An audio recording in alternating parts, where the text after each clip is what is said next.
Here from askharbir.com. I am working on producing health habits for you, a new health habit each day, going live, teaching you how you can stay pain free, get healthy, and stay living a life free of aches and pains, or get out of aches and pains if you experience them. Today we're talking about standing and the effects of sitting posture on the body. What we do know from research is, particularly if you're female, there's a 97% chance of you dying young if you sit for more than 6.6 hours a day, and that's from all types of sitting, whether it's commuting, whether it's sitting to eat, whether it's sitting to relax and watch TV. And most of us, if not all of us, are in that category. Even if we have an active job, or even if we're an athlete, our sitting through the day actually usually equates to more than 6 hours. And all the activity we're doing may not be enough to counteract that. So what's the solution? If sitting or stillness is bad for us, then how do we counteract that? The solution is actually to fidget. So what you want to do is create systems throughout your day and throughout your life to enable you to move around.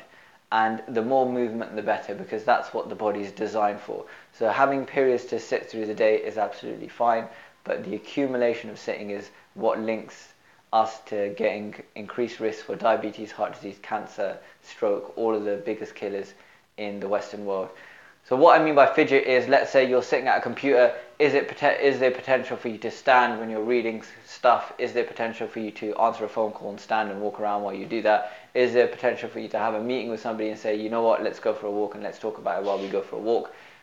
Is there potential for you to, instead of watching TV, go outside and play? All these types of things, or go for a walk, or do something else, do something active.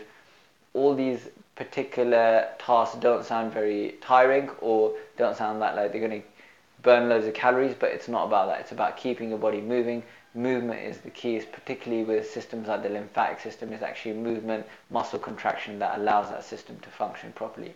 So movement enables your body to be able to work to its optimum, and if we're stagnant for long periods of time, it causes a lot of health issues.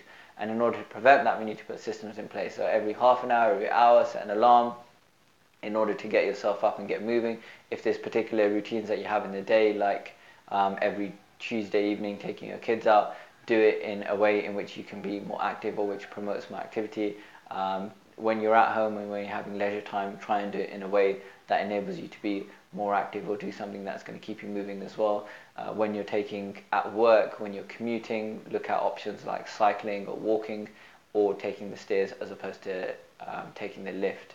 So these are all particular kinds of techniques that you can implement. The main thing is that do not stop moving. There's also technology out there that will look at how many steps that you're getting per hour, and that will give you a little reminder if you're not getting enough steps, and will ask you to get up and move. I'd highly recommend those if we can use technology to our advantage, provided the benefits aren't counteracted by having us sitting in front of the phone looking and analyzing the data for even longer. Then it's a beneficial thing, and I particularly personally have used them in the past and do use them periodically to help me increase my activity levels. I do find them quite motivating.